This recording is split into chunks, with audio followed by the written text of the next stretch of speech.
Party, Aam Aadmi Party, Trinamool Congress, NCP, Samajwadi Party, যত বিরোধী party আছে সব একসাথে মিলে যৌথভাবে এই চিঠিটা ইন্ডিয়া অ্যালায়েন্সের পক্ষ থেকে দেওয়া হয়েছে।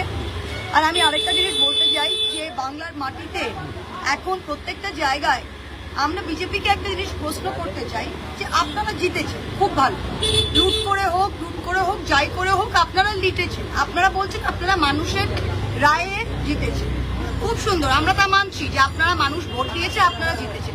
তা যদি মানুষ ভোট দিয়েছে আর আপনারা জিতেছেন, তা আপনাদের এত ভয় কিসে, এত ভয় কিসে? আর আপনাদের ক্যাডার কোথায়? আমি তো আপনাদের ক্যাডারকে কোথাও দেখছি না। আপনাদের কয়েকটা নেতা অতি উস্কানিমূলক মন্তব্য করছে আর বাকি পুরোটা আপনারা পুলিশ দিয়ে করছে।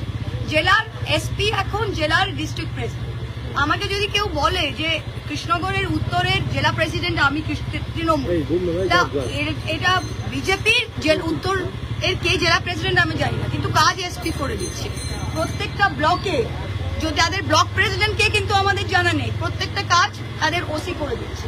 আপনারা দেখেন এটা পৃথিবীর ইতিহাসে, ভারতবর্ষের গণতন্ত্রের ইতিহাসে যে আমাদের রবিবারের দিনে কুণালদা আমাদের একজন রাজ্যসভার সাংসদ, 2-3 এমএলএ 6 জন মিলে ধরমতলায় গিয়ে একটা খালি রাস্তায় মেপেছে। কোনো মঞ্চ ছিল না, কোনো ভিড় ছিল না, কেউ ছিল না, এবং ছবিটা নিজেরাই আপলোড করেছে।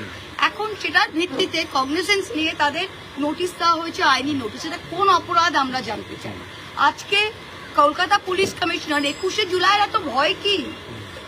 আপনাদের যদি কোনো একটা ছোট্ট মিটিং এ আটকানো হতো, আপনারা হাইকোর্ট গিয়ে ওটা নিয়ে আসতেন, মনে আছে? আপনারা আজকে সারা মধ্য কলকাতায় 31শে আগস্ট না কত, বোধহয় 2 মাস আপনারা ব্ল্যাঙ্কেট 144 দ্বারা অর্ডার নিয়ে এসছেন। কিসের ভয় কেন? মধ্য কলকাতায় 5 জনের বেশি মিটিং করতে পারবে না, গণতান্ত্রিক অধিকার কোথায়? এই যে পুলিশ স্টেটে আজকে পরিণত হয়েছে, এবং আজকে আমরা কোর্টে গিয়েছিলাম, এই যে আপনাদের নেতা মন্ত্রী সবাই বলছে ডিম থেরাপি, আর বিজেপির লোকেরা এই মিথ্যে কথাটা চালাবার চেষ্টা করেছিল প্রথম 1 মাস যে এটা জনরোষ। এটা কোনো জনরোষ ছিল না, এটা বিজেপির গুন্ডামি ছিল।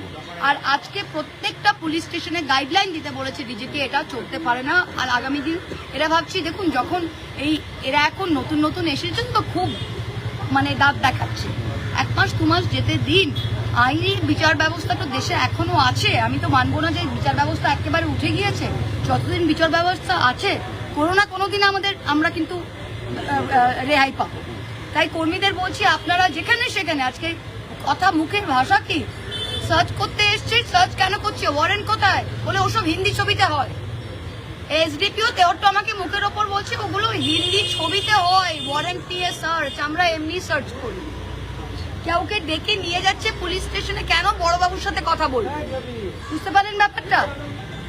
এরকম পুলিশ স্টেট তো চলতে পারে না। বাংলার মানুষ যদি আদৌ তাদের ভোট দিয়ে থাকে, এটা নিশ্চয়ই এটা করার জন্য ভোট দেয়।